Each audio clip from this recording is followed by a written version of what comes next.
പ്രഭാഷകൻ അധ്യായം 43. തെളിഞ്ഞ ആകാശവിതാനം സ്വർഗീയ ഔന്നത്യത്തിൻ്റെ അഭിമാനമാണ്. സ്വർഗം എത്ര മഹനീയ ദൃശ്യമാണ്!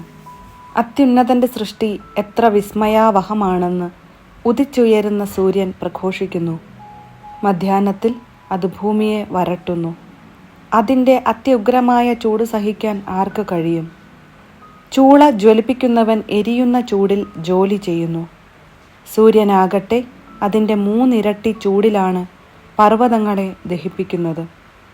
അത് അഗ്നിശരങ്ങൾ ചൊരിയുന്നു, ഉജ്ജ്വല രശ്മികൾ കൊണ്ട് കണ്ണഞ്ചിക്കുന്നു. ഇത് സൃഷ്ടിച്ച കർത്താവ് ഉന്നതനാണ്. അവിടുത്തെ കൽപ്പനയിൽ അത് ഗതിവേഗം കൂട്ടുന്നു. യഥാസമയം സ്വധർമ്മം അനുഷ്ഠിക്കാൻ ചന്ദ്രനെയും അവിടുന്ന് സൃഷ്ടിച്ചു. കാലം നിർണയിക്കാനും ശാശ്വതമായ അടയാളമായിരിക്കാനും തന്നെ. ഉത്സവദിനങ്ങൾ ചന്ദ്രനെ നോക്കി നിർണയിക്കുന്നു. പൂർണ്ണതയിൽ എത്തിയിട്ട് ക്ഷയിക്കുന്ന വെളിച്ചമാണത്. അത്ഭുതകരമായി വളരുന്ന ചന്ദ്രക്കലയെ അടിസ്ഥാനമാക്കി മാസങ്ങൾക്ക് പേര് നൽകുന്നു. ആകാശ സൈന്യങ്ങളുടെ പ്രകാശഗോപുരമാണത്. നക്ഷത്രങ്ങളുടെ ശോഭ ആകാശത്തിൻ്റെ സൗന്ദര്യമാകുന്നു. കർത്താവിൻ്റെ ഉന്നതങ്ങളിൽ മിന്നിത്തിളങ്ങുന്ന അലങ്കാരനിരയും. പരിശുദ്ധൻ്റെ കൽപ്പനയാൽ അവ യഥാസ്ഥാനം നിലകൊള്ളുന്നു. അവ ഒരിക്കലും കണ്ണു ചിമ്മുന്നില്ല. ശോഭയാൽ അഴകുറ്റ മഴവില്ലിനെ നോക്കി അതിൻ്റെ സ്രഷ്ടാവിനെ സ്തുതിക്കുവിൻ. മനോഹരമായ ചാപം കൊണ്ട് അത് ആകാശത്തെ വലയം ചെയ്യുന്നു. അത്യുന്നതൻ്റെ കരങ്ങളാണ് അത് കുലച്ചിരിക്കുന്നത്. അവിടുന്ന് തൻ്റെ കൽപ്പനയാൽ ഹിമവാതം അയക്കുന്നു. തൻ്റെ വിധിയുടെ മിന്നൽ പിണരുകളെ ത്വരിപ്പിക്കുന്നു. അങ്ങനെ സംഭരണശാലകൾ തുറന്ന് മേഘങ്ങൾ പക്ഷികളെപ്പോലെ പറക്കുന്നു. തൻ്റെ മഹത്വത്താൽ അവിടുന്ന് മേഘങ്ങളെ ഒരുമിച്ച് കൂട്ടി ആലിപ്പഴങ്ങളായി നുറുക്കുന്നു. അവിടുന്ന് പ്രത്യക്ഷപ്പെടുമ്പോൾ പർവ്വതങ്ങൾ വിറകൊള്ളുന്നു. അവിടുന്ന് ഇച്ഛിക്കുമ്പോൾ തെക്കൻ കാറ്റ് വീശുന്നു. മേഘഗർജനം കൊണ്ട് അവിടുന്ന് ഭൂമിയെ ശാസിക്കുന്നു. വടക്കൻ കാറ്റും ചുഴലിക്കാറ്റും കൊണ്ട് ശാസിക്കുന്നു.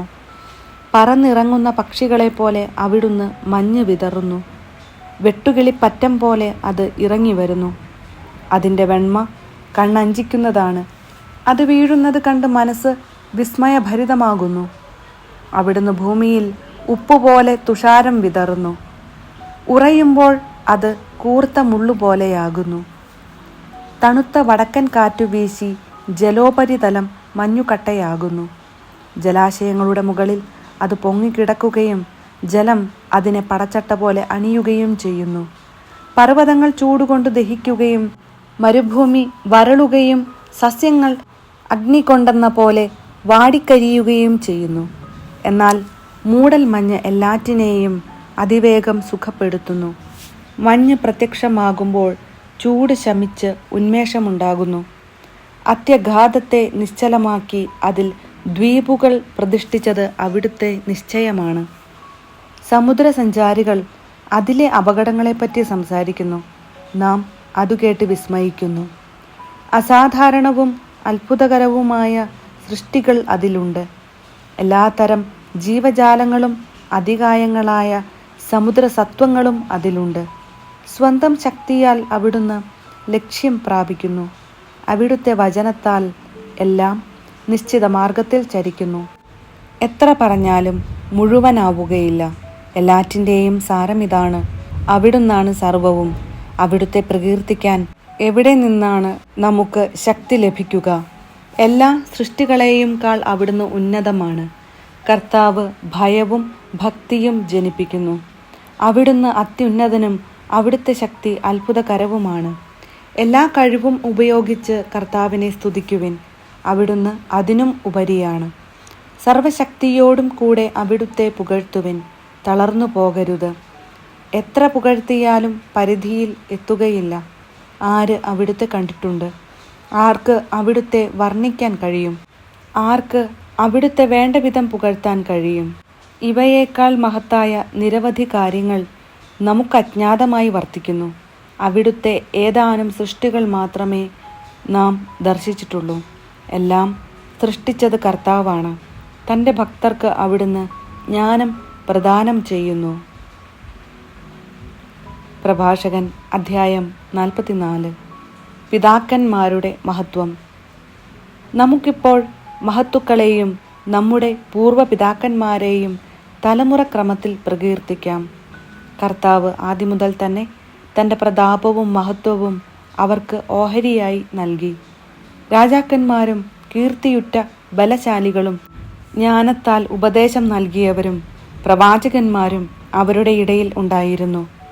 ആലോചനകളാലും നിയമപരിജ്ഞാനത്താലും ജനത്തിന് നേതൃത്വം കൊടുത്തവരും വിവേകപൂർവകമായ ഉപദേശം നൽകിയവരും അക്കൂട്ടത്തിൽ ഉണ്ടായിരുന്നു.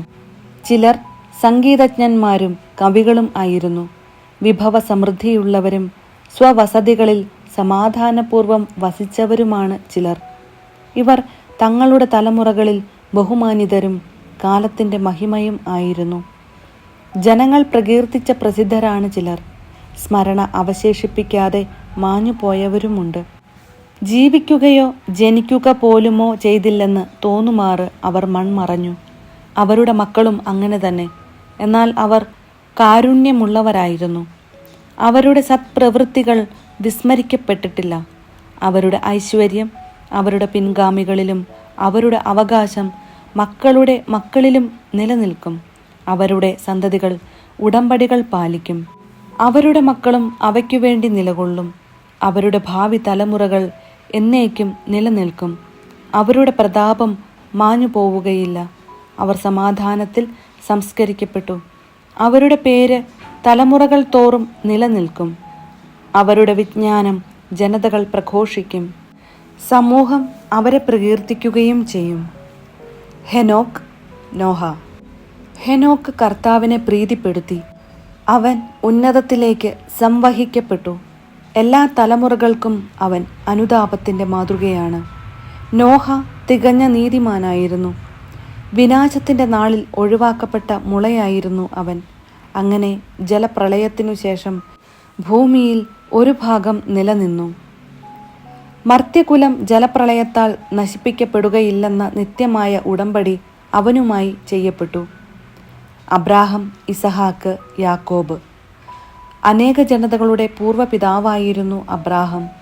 മഹത്വത്തിൽ അവന് സമനായി ആരുമില്ല. അവൻ അത്യുന്നതൻ്റെ നിയമം പാലിക്കുകയും അവിടുന്ന് അവനുമായി ഉടമ്പടിയിൽ ഏർപ്പെടുകയും ചെയ്തു. അവൻ സ്വശരീരത്തിൽ ഉടമ്പടിയുടെ മുദ്ര പതിച്ചു. പരീക്ഷിക്കപ്പെട്ടപ്പോൾ അവൻ വിശ്വസ്തത തെളിയിച്ചു. അതിനാൽ അവൻ്റെ സന്തതി വഴി ജനതകൾ അനുഗ്രഹിക്കപ്പെടുമെന്ന് കർത്താവ് അവനോട് ശപഥം ചെയ്തു. ഭൂമിയിലെ മണൽത്തരി പോലെ അവനെ വർദ്ധിപ്പിക്കുമെന്നും അവൻ്റെ സന്തതി ആകാശത്തിലെ നക്ഷത്രങ്ങൾ പോലെ പെരുകുമെന്നും അവർ സമുദ്രം മുതൽ സമുദ്രം വരെയും മഹാനദി മുതൽ ഭൂമിയുടെ അതിർത്തികൾ വരെയും അവകാശമാക്കാൻ ഇടവരുത്തുമെന്നും അവന് വാഗ്ദാനം ലഭിച്ചു. ഇസഹാക്കിനും പിതാവായ അബ്രാഹം മൂലം അതേ വാഗ്ദാനം നൽകപ്പെട്ടു. എല്ലാ മനുഷ്യർക്കും വേണ്ടിയുള്ള അനുഗ്രഹവും ഉടമ്പടിയും യാക്കോബിൻ്റെ ശിരസിൽ അവിടുന്ന് വച്ചു. അവിടുന്ന് അവനെ അംഗീകരിച്ച് പൈതൃകാവകാശം നൽകി. അവിടുന്ന് ഓഹരി നിശ്ചയിച്ച് അത് 12 ഗോത്രങ്ങൾക്കായി ഭാഗിച്ചു കൊടുത്തു.